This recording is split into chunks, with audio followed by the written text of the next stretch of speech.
Have you ever stopped mid-podcast or mid-audiobook and thought, wait a second, this voice I'm hearing isn't even real, but it feels real enough to trick my brain completely?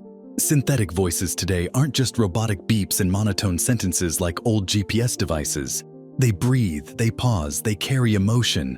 But here's the strange thing. Under the hood, there's no vocal cord, no lung, no tongue, just math. Literal equations, millions of them running faster than you can blink, somehow end up sounding like laughter, sarcasm, or a bedtime story. How does a pile of numbers manage to sound human?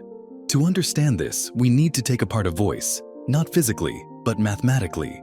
Imagine you wanted to explain what a song sounds like to someone without actually playing it. You'd need to describe the pitch, the rhythm, the volume changes, the tone color.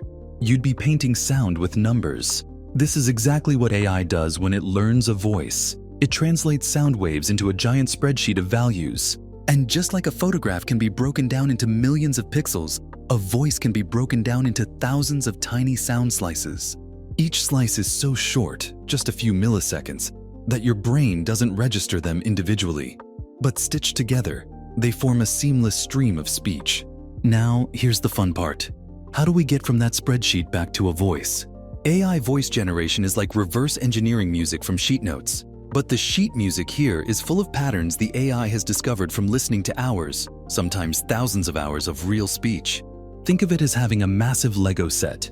Each Lego block is a tiny audio pattern, a specific tone, a sharp breath, a vowel stretch, and the AI learns which blocks fit together to create not just words, but feelings. And this isn't just random trial and error. Inside the AI, there's a brain-like network, layers of simulated neurons, that makes decisions about what sound comes next based on what it has already said so far. If it's halfway through the word banana, it already knows the next syllable can't start with a K sound, so it lines up the NA pattern. This predictive ability is key. AI voices aren't just spitting out recorded chunks, they're predicting the exact waveform that should happen next. But how does it know what should sound human? That's where training comes in. Picture showing a child thousands of photos of cats and dogs until they can instantly tell the difference. For AI voice models, instead of cats and dogs, it's being fed endless hours of audio paired with the exact words being spoken.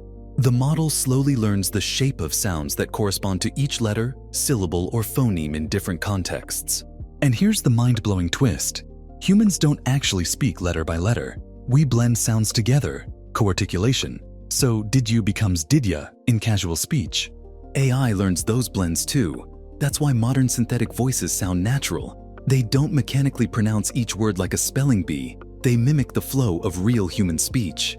Let's zoom in even more. Sound waves are basically vibrations in the air. The AI doesn't store these as wiggly lines. It converts them into a frequency map called a spectrogram.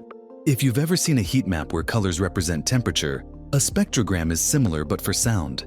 The vertical axis shows pitch, the horizontal axis shows time, and the color shows loudness. This is where the math magic happens. AI learns to generate new spectrograms from scratch that match the style of human speech. Then another algorithm, often a neural vocoder, takes that spectrogram and fills in the missing audio details, turning the visual map back into a sound wave.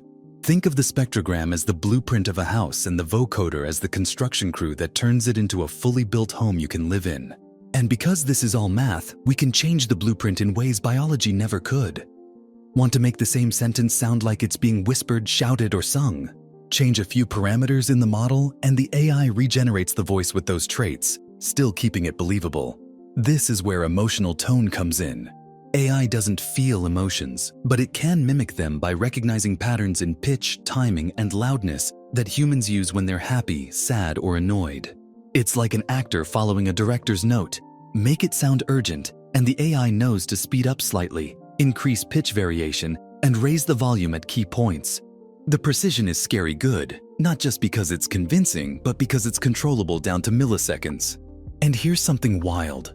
Some models don't even need to record a person's voice for long to imitate it.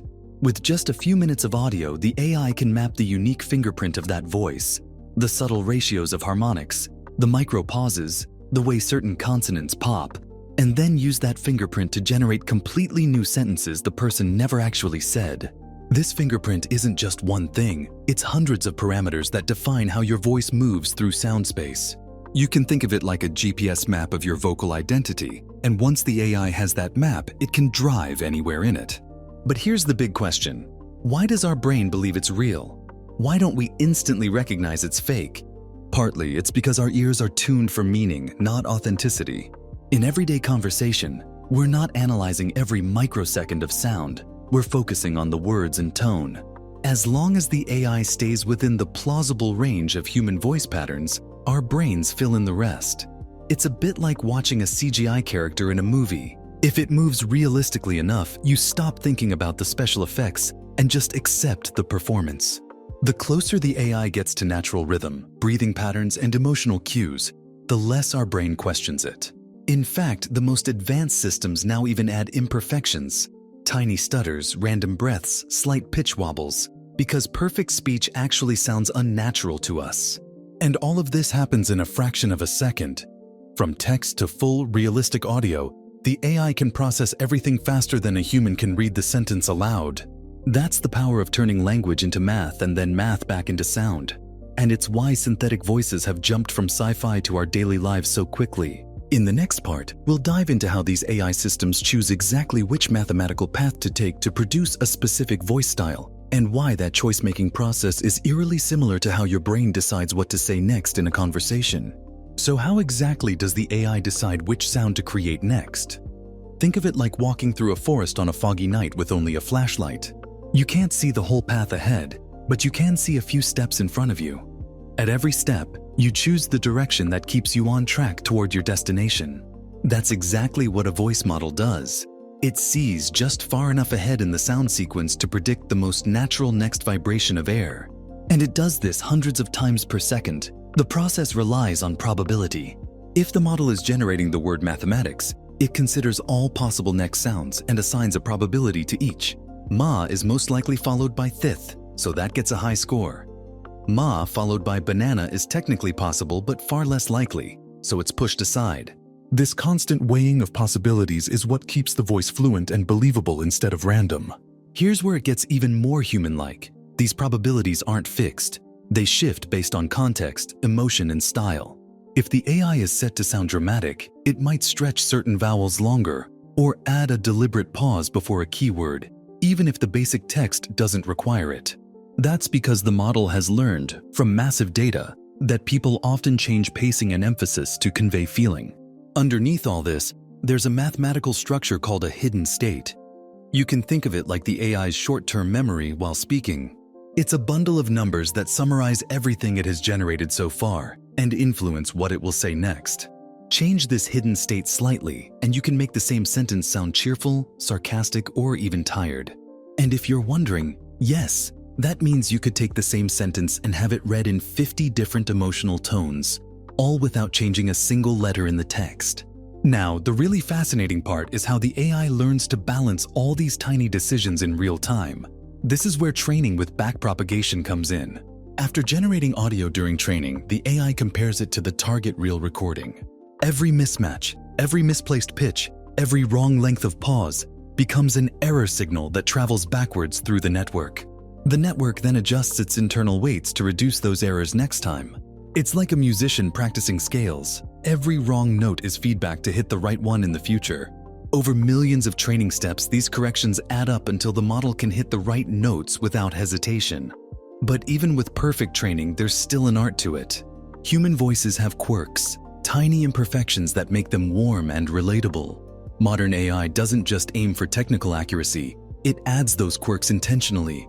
A micro crackle on a consonant, a breath that's just slightly uneven, a half smile implied by a subtle pitch rise.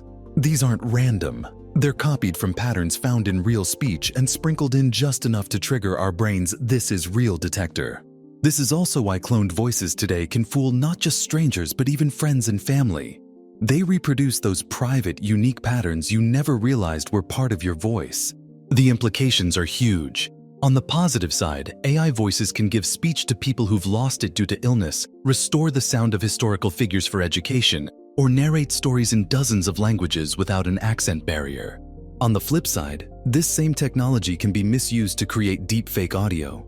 That's why many developers are now building watermarking systems. invisible fingerprints in the sound that can prove whether a voice was AI generated. But technology never stops moving. The next step in voice generation is real-time emotional adaptation, where the AI doesn't just read a script in a preset style, but changes its tone dynamically based on what it's saying or even how the listener is reacting.